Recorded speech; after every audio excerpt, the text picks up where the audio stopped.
Está no ar o Lições da Bíblia, o nosso encontro semanal de estudo profundo da Palavra de Deus. E hoje vamos conversar sobre sabedoria no livro dos Salmos. Você quer ser sábio? A Palavra de Deus tem instruções muito preciosas para você. É sobre isso e muito mais o Lições da Bíblia que está começando agora.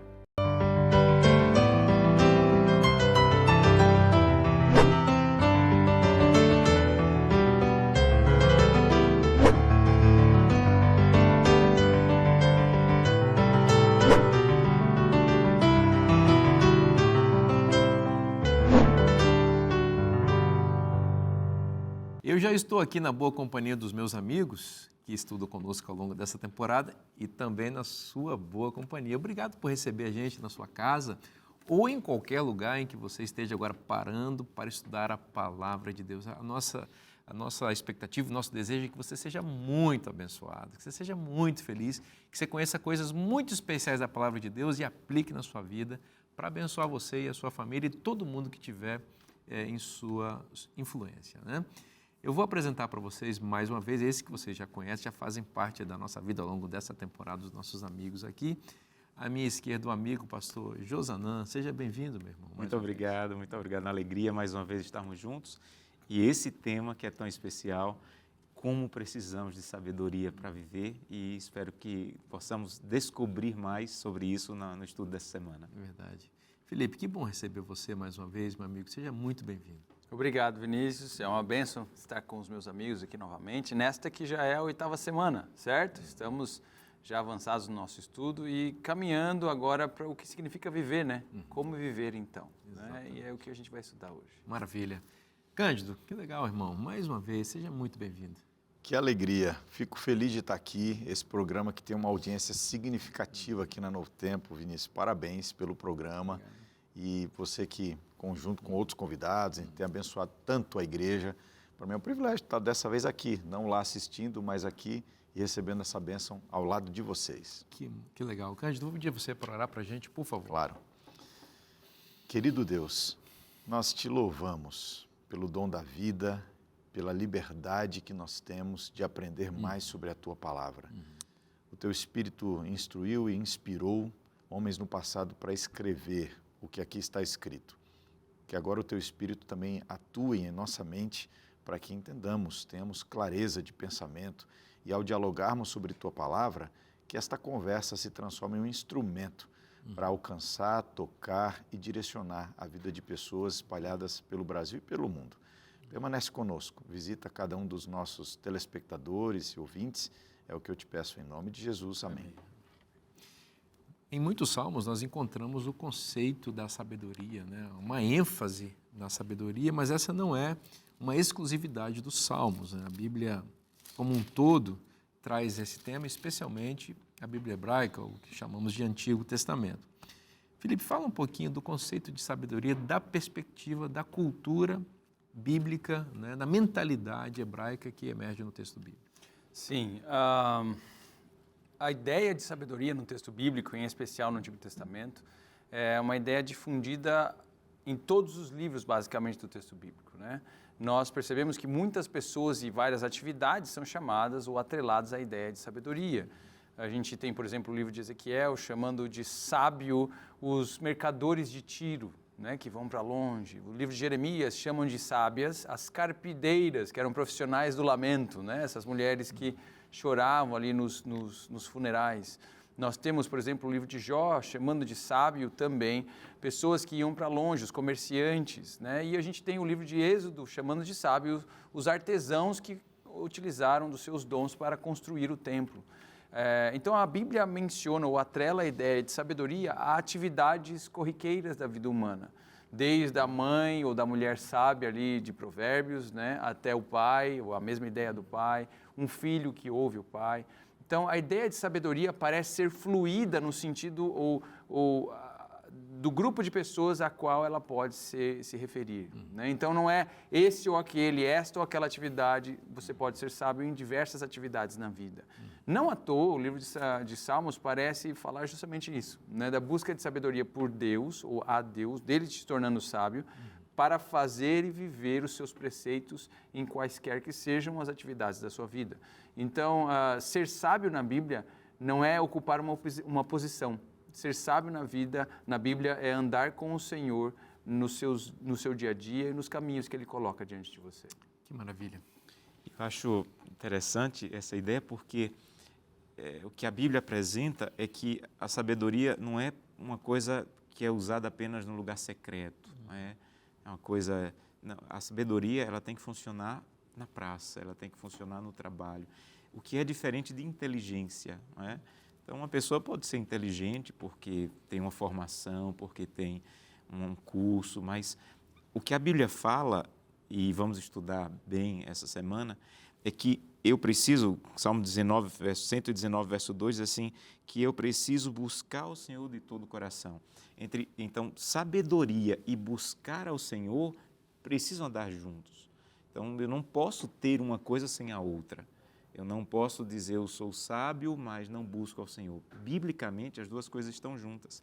E aí nós temos, e vamos estudar de maneira ampla essa semana, a ideia de como a lei me ajuda a isso. Não é? Um comentário de Lutero, ele diz assim que o prazer na lei descrita pelo salmista não olha para o que a lei promete, não olha para o que ela ameaça, mas só para o fato de que ela é o mandamento do Senhor e que ela é santa, justa e boa. Então, o salmista ele não olha para a lei como ameaça, ele não olha para a lei como uma recompensa, ele olha para a lei para o que ela pode fazer em mim e por mim. Eu gosto também da ideia, ampliando aqui essa excelente introdução que o Felipe trouxe para nós, da ideia da sabedoria personificada. Uma sabedoria que é alguém também, com quem a gente se relaciona, de quem a gente ouve a voz, de quem a gente atende o convite, com quem a gente anda. Eu gosto da ideia também da sabedoria, eu construindo uma relação com ela, e esta relação sendo uma bênção para a minha vida. A Bíblia tem uma frase que se repete em vários lugares, né? O temor do Senhor é o princípio da sabedoria. A gente poderia, em termos introdutórios, ainda elaborar um pouco isso, porque atrela-se a sabedoria ao temor do Senhor, que encontra sinônimos, né, na obediência à lei de Deus. Isso é muito interessante, né, até em conexão com o que o Josanã colocou, porque a sabedoria, nesse caso, ela não é exclusivo de pessoas que são dotadas com capacidade cognitiva acima da média, como inteligente. Então, de fato, existem pessoas que têm QI muito elevado. Nessa mesa aqui deve ter 3 com QI lá para cima. Eu tô inteligentes. Mas também são sábios, né? Mas a sabedoria bíblica... Quer dizer que a gente é inteligente e ele é sábio. A sabedoria bíblica, ela é acessível até às pessoas que não têm o QI acima da média. Ela é acessível a todas as pessoas, porque ela é simples. Agora, de posse dessa sabedoria, a mente se reveste de uma profundidade que só Deus pode revelar. Eu acho isso maravilhoso. Né? E não à toa, o nosso guia de estudos nos leva a salmos que atrelam a busca pela sabedoria à terminologia legal na Bíblia. Né? Então, a gente tem ali o Salmo 119, que nós lemos essa semana, que é um salmo acróstico, né? Um exemplo de salmo acróstico, que nós vimos lá na introdução. O salmo acróstico é aquele que começa com o alfabeto, né? Cada letra do alfabeto inicia uma seção do salmo. E nesses primeiros versos, nós vemos: bem-aventurados os irrepreensíveis no seu caminho, que andam na lei do Senhor. Bem-aventurados os que guardam seus testemunhos e o buscam de todo o coração. Não praticam a iniquidade, andam nos seus caminhos. Tu ordenaste os seus preceitos para que os cumpram à risca. Quem dera fossem firmes os meus passos para que eu observe os teus decretos. Então não terei de que me envergonhar quando considerar todos os meus mandamentos. Eu te darei graças com integridade de coração quando tiver aprendido os teus retos juízos. Cumprirei os teus decretos, não me desampares jamais. A gente tem que lembrar aqui daquele conceito que algumas semanas nós discutimos de lei no Antigo Oriente Médio. Né? Eu destaco um termo somente, a ideia de Torá, né, como ensino. Né? Esse aspecto pedagógico da lei. Né? Parece que a aproximação da lei que o texto inspira no leitor não é uma aproximação legalista, né? É interessante que o termo não chama de legalista, chama ele de sábio, né? Aquele que anda no caminho de acordo com os preceitos. É como se essa lei fosse um livro, um manual, né? Que vai te dizendo como se portar, como andar, como gerir a sua vida nos passos ou no caminho que o Senhor apresenta diante de você. Isso aqui é fundamental para a gente se afastar ao mesmo tempo dessa visão legalista, mas sem prescindir, sem deixar de lado a noção e a importância, né? A noção de importância que a lei ocupa na Bíblia. A lei é o caráter de Deus. E ela, de fato, o texto bíblico está, de fato, tentando nos aproximar dela, né? De uma vida reta, íntegra, né? Do poder de Deus que nos é comunicado para que a gente vença através dos méritos de Cristo na nossa vida. Às vezes o evangelho ele fica meio capenga quando a gente não chega nessa noção de que Deus ele quer te ajudar a ter uma vida íntegra. E o Salmo 119, ele nos ajuda a compreender isso, porque ele apresenta a lei de Deus com diversas palavras, né? Ele apresenta como lei, testemunhos, preceitos, decretos, mandamentos, juízos, palavras e promessas, mas sempre no aspecto positivo. Sempre no aspecto positivo. Por exemplo, quando ele diz no verso 97, quanto amo a tua lei, é a minha meditação todo dia. E foi bem colocado pelo Felipe que não está falando só dos 10 mandamentos em si, mas de uma maneira ampla da palavra de Deus, mas de uma maneira positiva, o contrário do que alguns tentam apresentar a lei. Alguns tentam apresentar a lei, as ordenanças de Deus, os mandamentos de Deus, como um aspecto de punição, e o salmista não. Ele diz assim, olha, eu gosto de meditar nele. Por quê? Porque daí vem minha sabedoria. Eu vou saber como agir quando eu entender e compreender o que Deus está pedindo, quando eu compreender o que Deus me apresenta. Por isso, eu quero meditar. Essa palavra meditar também é muito profunda na Bíblia, né? Alguns que traduzem até como a ideia de remoer, quando a vaca vai remoendo ali antes de engolir, volta. Então, essa ideia de meditar, de trazer a memória, de voltar a pensar nisso, é o que vai me dar sabedoria. Deus, através da sua palavra, vai me dar essa sabedoria de vida. Eu acho que é muito lindo isso, de a gente ter aqui no nosso guia de estudos a conexão de sabedoria com a lei. Como o Felipe mencionou, né? Conhecer a lei, amar a lei, praticar a lei, defender a lei, não deveria ser sinônimo de se tornar legalista, né? Deveria ser sinônimo de viver o melhor que a vida pode ser. O aspecto prático, eu acho que a lei sem esses resultados, esses benefícios na nossa vida, ela perde o seu propósito, ela deixa de ser o que ela foi criada para ser. Eu acho que sábio é quem consegue compreender a simplicidade profunda do Evangelho. Uma das palavras que você usou no Salmo 119, que aparece aqui como sinônimo de lei, você falou promessa, né? Eu acho que tem tudo a ver isso com o Decálogo, até na forma como ele foi redigido em língua original e também traduzido em língua portuguesa. Se nós repararmos, por exemplo, a maior parte dos mandamentos do Decálogo são traduzidos em língua portuguesa e também na língua grega, na Septuaginta, com o verbo no futuro do indicativo, que é o tempo verbal das promessas. Então, mais do que o imperativo de faça, não faça, não farás. Você fará, tu farás, ou não farás. É como se Deus estivesse proferindo promessas e Ele espera a resposta, não vou fazer, eu crerei, eu creio na tua promessa. Eu creio que o poder que tu empregas na tua palavra se manifestará em minha vida e aquilo que tu estás proferindo se tornará real na minha prática. Ou seja, o procedimento sábio decorre não da minha capacidade, mas sim da minha confiança de que Deus pode fazer aquilo que Ele está proferindo em meu favor. Muito bom. Essa relação entre lei e sabedoria, ela não se expressa apenas nos Salmos. E eu estou aqui me refreando de falar de muitos exemplos, porque isso aqui é muito rico no texto. Por favor, bíblico, pode falar, Felipe. Mas tem alguns exemplos que para mim são cruciais, e um deles é bem forte, que falam sobre essa relação de maneira bem forte. Por exemplo, as cenas que nós temos no texto bíblico de juízo, geralmente quando você tem juízo, um juiz se portando no texto bíblico, raramente, e na verdade nunca, você tem a menção a uma única lei do Pentateuco. É bem interessante. Toda cena de juízo que ocorre, sempre que o juiz vai falar algo, ele não cita leis. E os teólogos se debatem sobre isso, né? Mas para que serve a lei então? Porque quando o juiz se levanta, ele não fala da lei, né? O que está acontecendo? Uma das cenas famosas é Salomão com as 2 prostitutas, né? Elas trazem o bebê e elas estão ali debatendo de quem é o filho.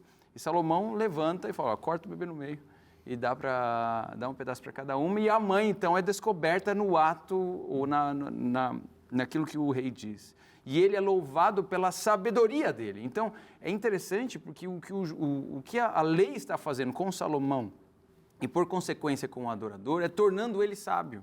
Então, a sabedoria da vida revela o seu apego à lei. Entende o ponto? Ela produz em você uma visão mais ampliada da realidade. Você consegue... É o Boaz com Ruth, é a mesma coisa. Ele amplia o conceito de resgatador para salvar 2 mulheres, não somente uma. Porque ele deveria salvar só Noemi, mas ele salva Noemi e Ruth. É por isso que Jesus resume a lei em amor. Porque são os princípios que fundamentam. Exatamente. Então você pode, a partir desses princípios, aplicar em situações específicas, de maneira coerente com os princípios eternos. Mas isso não significa que ele está prescindindo dos detalhes da lei. Ele não está dizendo para você que não precisa mais matar, não precisa mais observar o não matarás, ou não observar a lei do sábado, né? Agora você está livre para isso. Não é esse o ponto. É que está tudo lá, né? Mas isso é para criança. Não matar é para criança. Eu quero ver você não odiar o seu irmão. Exatamente. É o que Jesus fala. E permite ilustrar isso com uma história, né? Quando o 119, verso 9, diz assim, de que maneira pode o jovem guardar puro o seu caminho, observando-se de acordo com a tua palavra. Ele faz uma relação entre como eu vou viver de maneira externa, como é que eu vou viver corretamente no meu caminho, com a relação que eu tenho com Deus e a sua lei. Um dia um casal contou uma história que me tocou profundamente. Eles estavam noivos, ele era um advogado, havia passado num concurso, e esse concurso ele fez a primeira fase da prova, a segunda fase era num sábado, e ele decidiu não fazer. E a família dela se colocou em oposição, você não pode casar com esse rapaz, olha o que ele está fazendo, por causa de um dia, ele está abrindo mão de um emprego tão bom. E ela disse assim, agora que eu caso com ele. Pode marcar o casamento, porque se ele é fiel ao Deus dele, ele vai ser fiel a mim. O contrário não seria verdade. Se ele não fosse fiel ao Deus dele, como ele seria fiel a mim, que sou infinitamente menor que o Deus dele? E ela disse assim, eu casei com toda a segurança, porque se ele observa a lei de Deus, ele vai observar o cuidado a mim, a fidelidade a mim. A gente vai fazer um intervalo bem rapidinho para você dar uma curtida assim nesse bom intervalo da Novo Tempo, mas não se esqueça que a gente volta já já.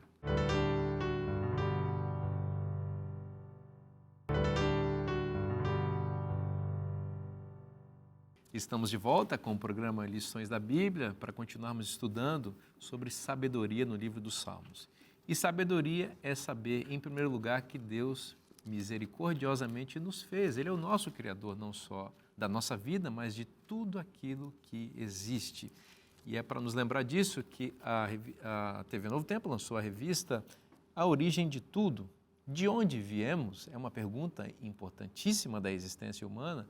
E aqui o pastor Michelson Borges, autor dessa revista, nos ajuda a entender esse tema, passeando ou passando pelos grandes tópicos desse assunto que relaciona a Bíblia e a ciência, a fé e a verdadeira sabedoria. Então, eu convido você a ter esse material. Mas, pastor Vinícius, como é que eu faço para ter isso? Gostaria de conhecer um pouco mais sobre esse assunto tão importante. É muito fácil, você sabe que este é um oferecimento dos Anjos da Esperança que enviam suas doações aqui para Novo Tempo para que a gente possa produzir materiais como esse e enviar para a sua casa sem custo nenhum. Então, se você deseja ter esse material na sua casa, é só você mandar um WhatsApp para o número que está aparecendo aí na sua tela, 12 92844 4449, é o número que você vai ter acesso a um rápido cadastro, você preenche e a gente vai enviar para a sua casa sem custo nenhum este material. Pastor Vinícius, eu já tenho esse material, eu já gostei demais dele e gostaria de mais. Tem mais, a Novo Tempo tem um catálogo de revistas, de estudos, para ajudar você a compreender mais a palavra de Deus. Pode pedir lá que a gente manda com bastante alegria para você esse material e sem custo nenhum para você. Tá bom? Vamos continuar aqui estudando, Cândido. Eu queria que você falasse um pouquinho sobre essa coisa de a gente guardar a palavra de Deus no coração, né? Quando a gente é criança, eu me lembro, por exemplo, de uns hinos que a gente cantava com os versos da Bíblia, tinha um versinho da Bíblia no final para a gente memorizar. Na escola sabatina também, a atitude de a gente falar o verso áureo. No meu tempo era verso áureo, né? Onde você já era para memorizar, Não, né? o meu também era verso áureo.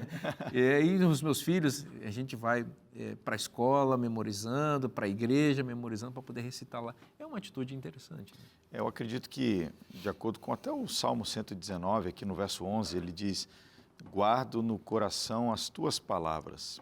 E ele expressa um propósito para isso, para não pecar contra ti.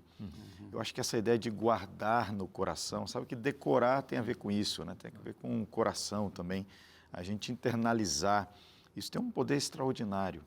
Claro, isso passa pela meditação, mas também eu acredito que a memorização tem um poder interessante. Eu, assim, de uns tempos para cá, Vinícius, eu comecei a ouvir também o áudio da Bíblia. Eu decidi colocar quando eu estou numa viagem, dirigindo, quando eu estou lavando a louça, quando eu estou fazendo alguma atividade, eu vou colocando a palavra de Deus na minha mente, porque eu acredito assim, quando a vida me acossa, quando a vida me pressiona, quando eu preciso oferecer uma resposta rápida, o que vai sair de dentro de mim é o que eu coloquei para dentro de mim. É o que vai talvez nortear uma decisão imediata, um conselho que eu preciso oferecer. E olha, trabalhando com jovens, o meu desejo é que o que primeiro transborde de mim, saia de mim, seja a palavra. Amém.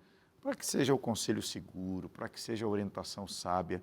E eu acredito que a gente desenvolver estratégias de colocar mais da palavra na nossa mente, na nossa memória e, portanto, assim, no nosso coração, isso vai nos dar cada vez mais sabedoria. Amém, é verdade.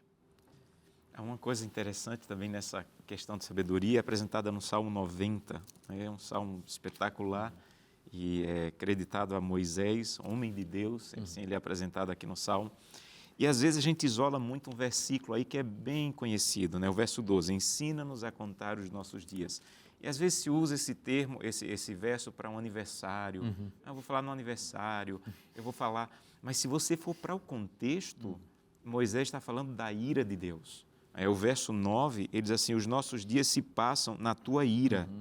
Eles se acabam como um breve pensamento. Eles podem até, não vão passar de 80 anos no máximo, vai ser canseiro e enfado. Verso 11, quem conhece o poder da tua ira e a tua cólera? Então ele está dizendo o seguinte, quando ele termina de falar isso da ira, da cólera, vai passar, que a ira vai vir, ele diz assim, então ensina-nos a contar os nossos dias para que alcancemos um coração sábio. Então, por que eu preciso de um coração sábio? Primeiro, porque há um juízo que me aguarda. Segundo, para que eu não perca a noção da brevidade da vida que ela precisa ser hoje. Eu preciso hoje andar com Deus. Há uma citação de John Stott que diz assim, nós barateamos o Evangelho quando o retratamos apenas como algo que vai nos libertar da tristeza, do medo, da culpa ou de outras necessidades pessoais. Devemos apresentar o Evangelho como algo que vai nos libertar da ira de Deus. Então, por que eu preciso caminhar com Deus e ser sábio? Porque vai chegar o juízo. E eu mereço a ira, a destruição nesse juízo. Mas se eu andar com Deus e se eu tiver um coração sábio para buscá-lo, a ira vai ser desviada como foi para Cristo Jesus. Amém. Essa noção de transitoriedade, né, que o Josanã falou agora no finzinho, para mim assim, é o cerne desse salmo, né? E está presente em diversos outros salmos no texto bíblico. Parece que os salmistas tentam trazer a gente para a ideia de que, olha, vai passar e vai passar rápido, né? E eu não sei vocês, mas eu, quando olho para os meus filhos, eu vejo isso bem claramente, né? Eu lembro de quando as minhas crianças eram pequenininhas, e aí você às vezes olha, na correria da vida, esquece de olhar uma situação ou outra, de estar em um momento ou outro, e quando você olha, já está no time de futebol, quando você olha, já está na formatura tal, já está se formando em tal, na 8ª série, no 3º ano. E perder esses momentos, às vezes, te dá uma ideia muito forte, assim, o que aconteceu? Que eu não vi isso passar, né? Foi transitório, passou rápido, né? Talvez por isso também os salmistas insistam tanto nessa ideia da transitoriedade, da ideia do hoje. Olha, lembre hoje do Senhor. O verso 13, né, do capítulo 90, nós temos o próprio Moisés orando. Volta-te, Senhor. Até quando estarás indignado? Lembrando dessa situação, né, da ira do Senhor na qual aparentemente a gente vive. Né? Tem compaixão dos teus servos. Sacia-nos de manhã com a tua bondade, para que cantemos de júbilo e nos alegremos todos os nossos dias. Nosso tempo é curto. Eu sei que o meu tempo aqui é curto. Então me ajuda a me demorar naquilo que de fato vale a pena, na tua bondade, Senhor. Verso 15, alegra-nos por tantos dias quantos nos tens afligido, por tantos anos quantos suportamos a adversidade. Aos teus servos apareçam as tuas obras e aos seus filhos a tua glória. Senhor, é pouco tempo que a gente passa aqui, deixa eu ver a tua glória. Deixa eu andar com o Senhor, agora, hoje. Não deixa passar um dia sem isso, né? Parece que ele está orando. Seja sobre nós a graça do Senhor, verso 17, nosso Deus. Confirma sobre nós as obras das nossas mãos. Sim, confirma as obras das nossas mãos. Se eu estou buscando contigo, o Senhor, se eu estou vivendo com o Senhor, se faltou alguma coisa, Senhor, completa isso aí para mim, por favor. Parece que ele está orando, me ajuda a viver o dia a dia na tua presença. Sendo esse salmo de Moisés, Cândido, já te passo aqui, esse ponto, alegra-nos por tantos dias quanto nos tens afligido. O homem viveu 120 anos peregrinando, basicamente 80, né? E eu acho que ele estava, não sei se ele escreveu isso já no final da vida, mas ele estava visualizando Canaã, né? Exatamente. E Deuteronômio 34 disse que ele não entrou em Canaã. Talvez orando para entrar, né? Orando para entrar. Ou seja, está na hora de eu receber o pagamento de todo esse sofrimento que eu experimentei aqui no deserto, com o povo reclamando, enfim, com toda a dificuldade que passamos anteriormente no Egito, e ele não entrou. Mas esse é um salmo de sabedoria escrito por um homem sábio, o mais manso que já viveu na face da terra, que escreveu o compêndio mais profundo de sabedoria que existe no mundo, que é a Torá. Esse homem experimentou a sabedoria e recebeu a recompensa dele, a gente sabe que recebeu, porque ressuscitou, e ele está usufruindo muito mais hoje, ele usufrui muito mais hoje do que ele pediu, porque Deus não só compensou o que ele sofreu, mas hoje ele já desfruta da eternidade. Deus ouviu, né? Deus ouviu. Eu, quando penso nessa questão de contar os dias, eu penso que a gente vive na geração hoje do lugar nenhum. A gente nunca consegue estar inteiro num único lugar e num único tempo. Nós estamos sempre divididos, uma parte de nós está no passado, no que a gente já não pode mais fazer e tal. Uma parte de nós está no futuro, no que a gente tem ansiedade, no que a gente sonha e tal. E eu gosto de falar isso, às vezes, quando eu vou pregar numa igreja sábado de manhã. Eu pergunto assim, você está aqui? Porque a sua mente pode estar em casa, se fechou a janela, se deixou no fogo, se tal. Você está aqui, porque pode estar no futuro, o boleto que vai vencer segunda, aquele conversa com o chefe, tal. E talvez o desejo do inimigo é que a gente viva assim, espalhados, fracionados entre passados e futuros, porque esses dois não existem. O único tempo em que a gente pode desfrutar a presença de Deus, perceber a sua graça, ser útil para Ele, nos conectar com Ele, com as pessoas, o único tempo que existe é o agora. E quem só vive no passado, no futuro, não existe. O inimigo quer isso, que a gente não exista, que a gente viva diluído, e a gente não conte os nossos dias. Eu lembro que no ano de 1997, começou, eu sou do interior de Pernambuco e naquela igrejinha ali que eu frequentava, alguém começou a dizer que Jesus ia voltar no ano 2000. E algumas pessoas ficavam meio apavoradas. E foi fazer uma semana de oração um pastor já falecido chamado José Monteiro, foi um professor de teologia na época, e ele ficou hospedado na casa dos meus pais, 4 horas da manhã, eu ouvi orando. Eu saí acompanhando ele nas visitas nas casas e ele carregava a atmosfera do céu com ele. E eu era adolescente, eu comecei a pensar, peraí, pastor Monteiro não está esperando Jesus voltar no ano 2000, não. Pastor Monteiro está esperando Jesus voltar hoje. E no ano de 1997, eu parei de esperar Jesus voltar no ano 2000, porque alguém me ensinou a ter sabedoria, a buscar a Deus hoje, essa limitação do tempo, né? Que é apresentada novamente no Salmo 81. Novamente no Salmo 81, eu acho fantástico esse Salmo, quando no verso 10 diz assim, eu sou o Senhor teu Deus, foi eu que te tirei do Egito, abre tua boca e eu encherei. E aí é uma promessa de Deus dizendo assim, olha, eu posso cuidar de você, eu posso preencher você. Mas aí vem um dos versos, para mim, um dos mais tristes do Salmo, quando diz assim, mas o meu povo não quis escutar a minha voz, Israel não me atendeu. Então Deus está dizendo assim, já que você não abriu a boca para receber o que eu tenho para te dar, você vai fechar o ouvido. E como você fechou o ouvido, então eu vou deixar você andar na teimosia do seu coração, seguir os seus próprios conselhos. Aí vem como que um grito desesperado de Deus no verso 13, se o meu povo me escutasse, se Israel andasse nos meus caminhos. Eu acho isso um apelo tão próximo. É como um pai que está dizendo para um filho na adolescência que está tomando decisões erradas, meu filho, eu posso te dar coisa melhor, eu posso, mas se você não for pelo caminho que eu te dei, vai chegar um momento que você vai seguir os teus caminhos, eu não vou poder fazer nada, e você vai apenas colher o fato de não ter tido a sabedoria de me buscar. Verdade. Aqui ele está retomando a experiência do Sinai, né? Ele cita o introito aí do Decálogo, eu sou o Senhor teu Deus que te tirei da terra do Egito, 81, verso 10 do Salmo. E aí no verso 11 ele diz, mas o meu povo não quis escutar a voz, que é de fato o que aconteceu lá. Deus falou e o povo não quis ouvir, e pediu um representante humano no lugar de Deus, queria ouvir a voz de Moisés e não a voz de Deus, e Deus se ressentiu disso. Deus disse que, olha, eu queria que eles ouvissem a minha voz. E em Deuteronômio 18, rememorando de novo esse fato, Deus diz a Moisés, olha, você lembra que eles não quiseram me ouvir naquele dia? Pois é, quiseram ouvir você, eu vou enviar um profeta semelhante a você, a ele, eles vão ouvir. E é trágico que João capítulo 1 diz que Deus enviou esse profeta, que sim, a palavra encarnada que é Cristo, e de novo, aquele povo não ouviu.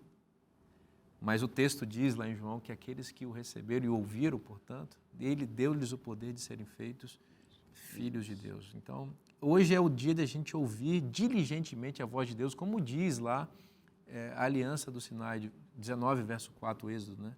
Se vocês ouvirem diligentemente a minha voz, eu vou fazer de vocês uma nação de sacerdotes. Esse que Deus quer fazer de nós hoje, ouçamos a palavra de Deus. E ouvir, né, Felipe, é muito mais do que codificar a informação, sair no ouvido e entrar no outro, ou entrar no ouvido e sair no outro. Tem que ver com internalizar, obedecer a palavra de Deus. É muito interessante como verbos de ação são consistentemente utilizados para falar dessa noção de ouvir, né? É o que anda com Deus, né? É a ação, andar, né? É o que está ao lado dele. Esse mesmo Salmo 81, e como o Josanã e você, Vinícius, muito bem colocaram, ele fala de algo fantástico, ele fala de possibilidades. Veja o verso 12, né? Assim deixei, não, mais o 11, né? Mas o meu povo não escutou a minha voz, que é o que você leu, Israel não quis saber de mim. Assim eu deixei que eles andassem na teimosia do seu coração e seguissem as suas próprias inclinações, ou seja, eu deixei vocês. Mas qual que era a possibilidade? Lá no 14, se vocês me ouvissem, o verso 13 então tem o clamor, que o Josanã falou, mas ao 14, eu derrotaria logo os seus inimigos. Voltarei minha mão contra os seus adversários. Os que odeiam o Senhor se submeteriam a Ele. Isso ia durar para sempre. Ou seja, Deus parece estar mostrando o panorama da eternidade para eles e dizendo, mas vocês não querem ir lá. Se vocês só quisessem. E essa noção, atrelada à noção de teste, que o nosso guia de estudo também nos ajudou a pensar um pouquinho essa semana, ali na terça-feira, quando apontou para o Salmo 81, Salmo 95, Salmo 105, né? Essa ideia de passar pelo teste. Né? Parece que, o que significa isso? Que Deus pode pôr ou não pode pôr testes na história, né? Aparentemente, estes salmos todos estão apontando que sim, Deus pode testar os seus servos. Mas estes testes não são nunca para fazer com que você receba algo malévolo na história ou caia. A questão não é tentar, Deus não tenta o seu povo, como o Novo Testamento vai dizer, mas Ele o testa. Tentação e teste são coisas distintas, né? Às vezes você pode, e alguém que esteja nos ouvindo, pode estar pensando, não, então Deus está me tentando, né? Ou pensando que o teste que você está passando seja uma tentação que Deus está enviando na tua direção. Não, Ele não está te tentando, Ele pode estar te testando. E esse teste, em geral, é para revelar para você mesmo algumas coisas a seu respeito que você não sabe, que você não conhece. Tozer diz assim, a W. Tozer diz que o verdadeiro ideal do cristianismo não é me fazer feliz, mas santo. Então, se Deus tiver que permitir que um teste venha para me fazer isso, né? E o Salmo 95 apresenta isso de maneira muito clara, quando ele diz aqui no verso 8, verso 7, hoje, se ouvirdes a sua voz, não endureçais o coração como em Meribá e como em Massá. Mas o povo aqui não estava mais em Meribá e Massá. Ele diz assim, vocês não estão historicamente, mas vocês estão sendo provados de novo. Então, olha para o que aconteceu no passado e ajam de uma maneira diferente, porque do jeito que eles foram provados, você também está sendo provado, que você seja provado por hoje ouvir a voz de Deus. Vamos fazer um intervalo bem rapidinho. Não sai daí, o programa volta já já.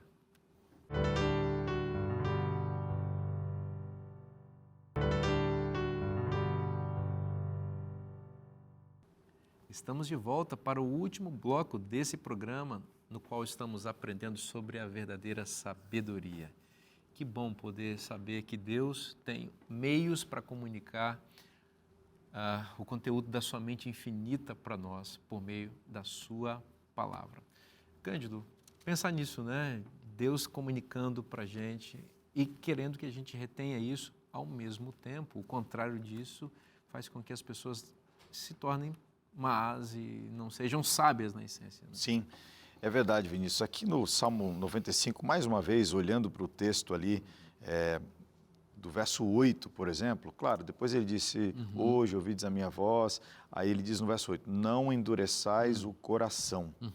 Então, o salmista está colocando aqui que não ouvir a voz de Deus traz efeitos também. Okay. Então, você ouvir a voz de Deus traz sempre uma resposta. Você vai abrir o seu coração ou você vai fechar o seu coração e vai endurecer o seu coração. A gente deve sempre lembrar que quando a gente decide não seguir o conselho de Deus, isso causa efeitos colaterais. Eu trabalho com jovens e repito isso algumas vezes, né? E uma das frases que eu mais ouvi já em contatos com jovens é a seguinte frase, pastor, mas isso não tem nada a ver. Isso não tem nada a ver. Nada a ver. É numa ideia assim de, isso aí está ultrapassado, isso aí já não é para hoje, isso aí não faz diferença.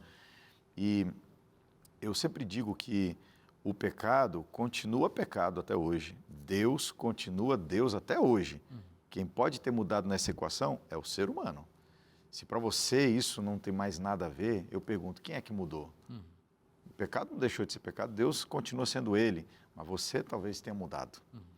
E eu, às vezes, com alguns que eu tenho mais liberdade, digo assim, isso não tem nada a ver, porque antes você era quadrado, antes você era extremista, ou porque hoje você está frio espiritualmente? Antes é porque você levava muito a ferro e fogo, ou é porque hoje você tem buscado menos a Deus? O pecado continua sendo pecado. Deus continua sendo Deus, mas você talvez tenha mudado. Talvez o pior efeito que o pecado cause na nossa vida seja essa forma diferente de ver as coisas.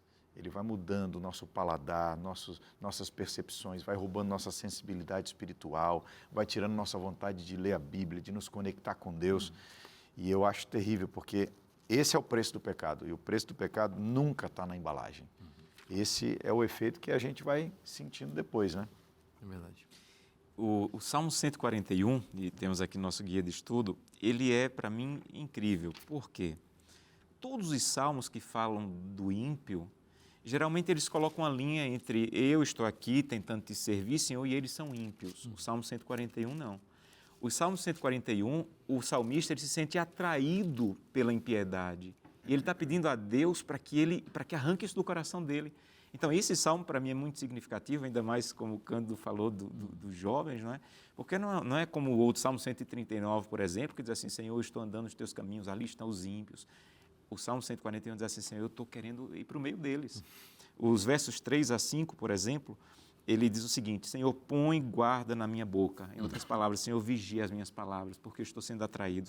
Ele diz, não permita que o meu coração se incline para o caminho deles. Em outras palavras, vigia o meu coração. Senhor, por favor, me ajuda a não praticar o que eles estão praticando, a perversidade, vigia as minhas atitudes. Senhor, me ajuda a não andar com eles. Em outras palavras, vigia as minhas companhias. E ele termina dizendo no verso 5, Senhor, que eu não coma das suas iguarias. Em outras palavras, vigia para que eu não faça concessão ao que eles estão querendo que eu faça. E é interessante você lembrar de Daniel. Né? Daniel diz assim, resolveu firmemente não fazer concessão. Resolveu firmemente não entrar na deles. E como é que como é que eu sou protegido de tudo isso? A resposta está no verso 5, quando ele diz assim, eu vou continuar orando enquanto eles continuam praticando maldade. Então, eu sou atraído pela maldade. Mas ele está dizendo, mas se eu continuar orando e buscando a Deus, Deus vai me ajudar para que eu não entre nesse caminho de maldade que eu estou sendo atraído. Então, aqui novamente está a sinceridade do salmista. Eu estou sendo atraído, Santo Deus, pelas iguarias deles, pelas palavras deles, pelas maldades deles, mas me ajuda a continuar orando e eles vão continuar praticando a maldade. Acho que há um detalhe nesse salmo, no Salmo 141, que vai na direção exatamente do que o Josana está apresentando e que também nos dá um conselho muito prático a respeito da maneira como nós adquirimos sabedoria, né, em comunidade. Veja o verso 5, né?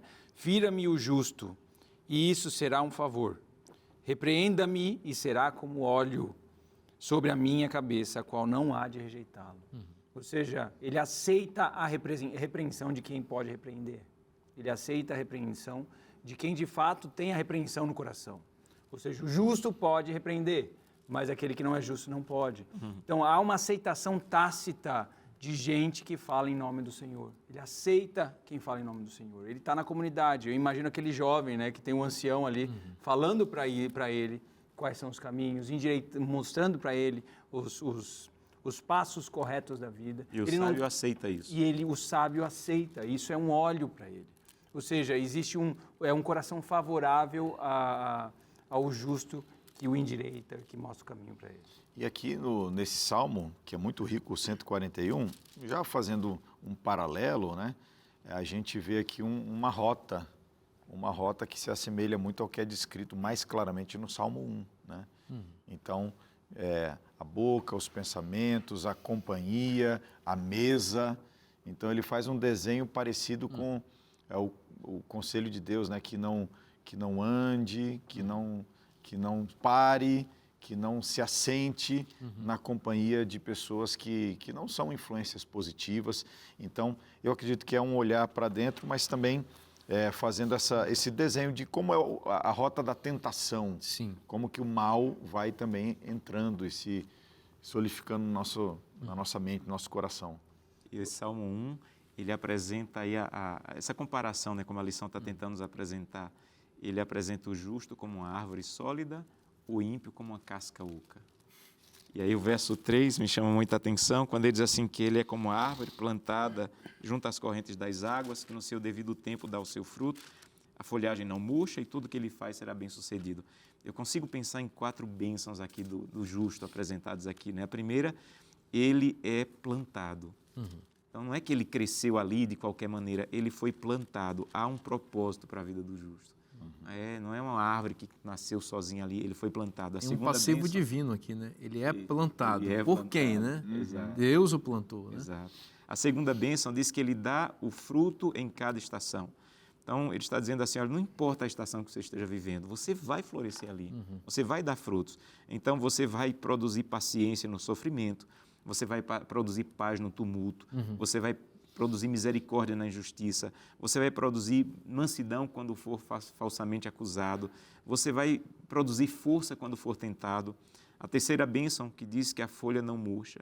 Esse homem tem raízes, né? A vida dele não é uma vida superficial. E, por fim, a quarta bênção, tudo o que ele faz prospera. Mas não essa ideia, como o Felipe colocou até em um programa anterior, na outra semana, quando essa prosperidade vazia, essa prosperidade de coisas, mas a prosperidade de cumprir o propósito para o qual aquela árvore aquela pessoa foi plantada. Não é? Exatamente, pastor, exatamente isso. E é bonito de ver, né, que o texto não se furta de prometer determinadas coisas que às vezes a gente tem como indício de uma teologia da prosperidade. Né? Mas o texto fala de longevidade, fala de saúde, fala de força, do coração seguro, né? E essas promessas todas são feitas no texto. O problema é a nossa utilização errônea delas hoje. Falar que Deus, Ele te promete isso como uma barganha com Ele. Mas Ele te fala que Ele vai te abençoar, que Ele vai cuidar de você. Eu me lembro do Salmo 128, né, que é um dos salmos que nós lemos. Bem-aventurado aquele que teme o Senhor e anda nos seus caminhos. Você comerá do fruto do seu trabalho, será feliz e tudo irá bem com você. Sua esposa no interior da sua casa será como a videira frutífera. Seus filhos serão como o rebento da oliveira ao redor da sua mesa. Eis como será abençoado o homem que teme o Senhor.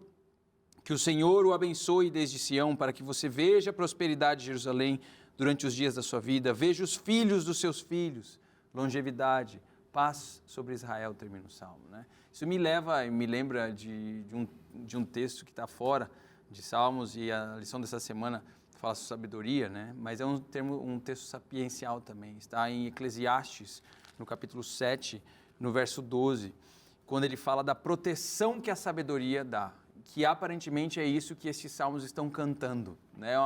A sabedoria aparece quando você deixa a Torá te ensinar, quando você anda nos preceitos do Senhor, quando você observa aquilo que Ele te dá. Parece que essas promessas não estão tanto enfatizando as coisas que Deus pode te dar, mas a proteção que Ele pode te oferecer. Ou seja, Ele te protege, Ele anda pelo vale da sombra da morte com você, Ele anda nos pastos verdejantes, seja bom ou seja ruim, Ele te protege de coisas que você nem imagina. E é o que Eclesiastes diz exatamente isso no verso 12, capítulo 7, a sabedoria protege do mesmo modo que o dinheiro, mas a vantagem da sabedoria é que ela dá vida a quem a possui. É impressionante, ela protege igual as coisas do mundo. Só que tem uma coisinha que ela faz que as coisas do mundo não dão. Ela dá vida para você. Você anda vivo nesse caminho. Você não é um moribundo, né? Você não é um zumbi andando pela vida. É alguém vivo e vida, que a Bíblia promete, é vida eterna. O Salmo 1 aqui, retomando aqui rapidamente, é o portal dos Salmos, né? Começa o livro com esse Salmo e a primeira palavra é bem-aventurado, né? Uma bem-aventurança, remete ao conceito de felicidade plena, né? E aí no verso 4, 3 e 4, ele compara o justo e o ímpio, né? O justo é como a árvore e o ímpio é como a palha. Interessante quando você pensa no conceito de felicidade, que é a introdução desse texto, bem-aventurado ou feliz, se associa com o conceito de liberdade, uma pessoa feliz, uma pessoa livre, né? Agora, quando você pensa em liberdade e tem as duas comparações, a árvore e a palha, quem parece mais livre, né? Solto. É quem está solto, né? Voa. A árvore está presa, a pessoa... Então é melhor ser livre como a palha. Mas olha a liberdade da injustiça. O destino da palha é o fogo, né? A palha é para ser queimada. Agora, a árvore, ela de fato tem verdadeira liberdade, porque ela se expande, ela está viva, né? Ela cresce para baixo, para cima e para os lados, né?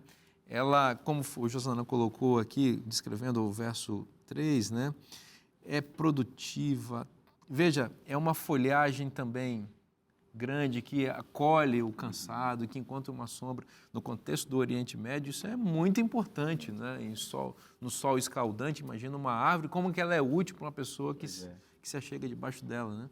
Há um aspecto também que o nosso guia de estudos apresenta, que eu queria pontuar rapidamente, que é o que está no Salmo 112, quando ele diz no verso 2, ele está falando da sabedoria, de temer ao Senhor, de cuidar, de sentir alegria nos seus mandamentos.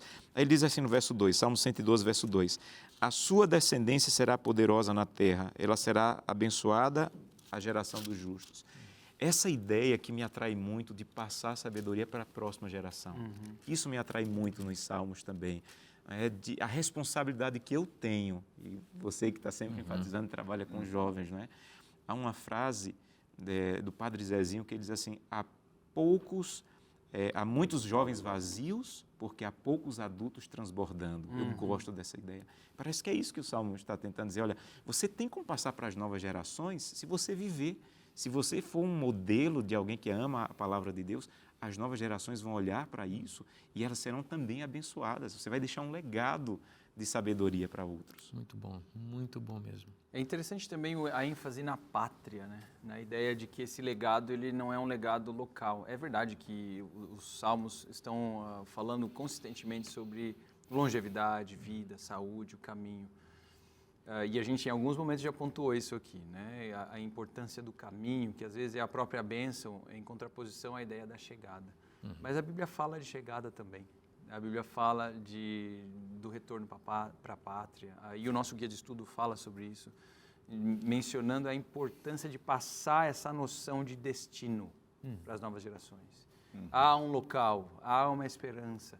Essas bênçãos que são ora concedidas para nós, elas têm um propósito, que é preparar uma cadeia de histórias que hão de desembocar em algo maior, em uma terra melhor, em uma terra superior. Esse louvor, ele chega ao céu.